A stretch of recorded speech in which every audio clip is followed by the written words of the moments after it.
আসসালামু আলাইকুম। এই ভিডিওতে আমি দেখানোর চেষ্টা করব কিভাবে আপনি আপনার স্কুলের রেজাল্ট অনলাইন থেকে দেখতে পারবেন। দেখুন, আমি এখানে অনলাইনে একটি রেজাল্ট দেখতেছি। যেমন এখানে ফলাফলের সারাংশ এখানে দেখাচ্ছে মোহাম্মদ আব্দুল্লাহ, রোল নাম্বার ১ এবং তার আইডি দেখাচ্ছে। তার মেধাক্রম কত, সে কোন গ্রেড পেয়েছে, জিপিএ, প্রাপ্ত নম্বর, এরপর মোট প্রাপ্ত নম্বর, সে প্রথম প্রান্তিকের এক্সাম, প্রথম পঞ্চম শ্রেণীর ক শাখার, এবং তার যে রেজাল্ট আছে সেটি দেখাচ্ছে। পূর্ণ মার্ক কত, সর্বোচ্চ মানে সর্বোচ্চ কত নাম্বার পেয়েছে, সে কত নাম্বার পেয়েছে, গ্রেড, জিপিএ সহ একদম কমপ্লিট একটি রেজাল্ট আপনি দেখতে পারবেন এখানে। এটা দেখার জন্য আপনাকে যেতে হবে হচ্ছে, আমি প্রথম থেকে দেখাই।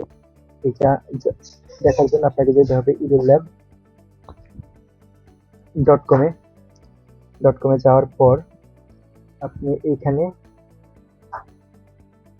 দেখতে পারবেন প্রথমে পরীক্ষার ফলাফল দেখুন।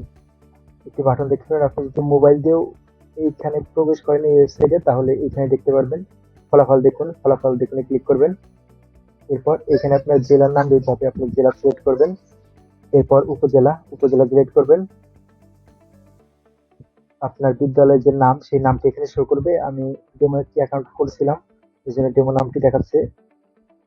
শিক্ষা প্রতিষ্ঠানের নামটি সিলেক্ট করবেন, কোন শ্রেণীতে শিক্ষার্থী পড়ে সেই শ্রেণী, এরপর শাখা, এবং এরপর এই করবে পরীক্ষার নাম, আপনি কোন পরীক্ষায় করছেন। আমি প্রথমটা আমি সেম নামে ৩টা এক্সাম তৈরি করেছি, এই জন্য সেম নামে ৩টা দেখাচ্ছে।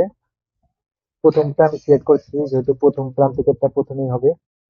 এরপর আছে হচ্ছে রোল নাম্বার, শিক্ষার্থীর যে রোল নাম্বার সেটা কত, সেই রোল নাম্বার দেওয়ার পর এরপর দেবেন ফলাফল দেখুন।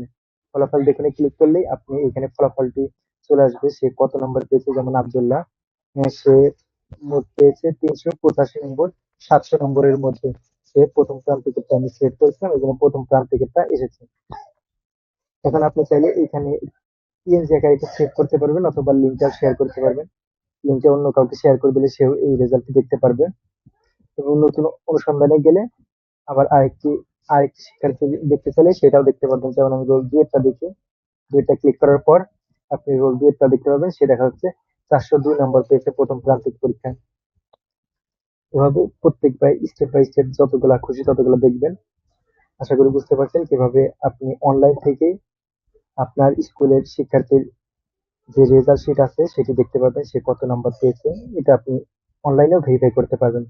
ধন্যবাদ।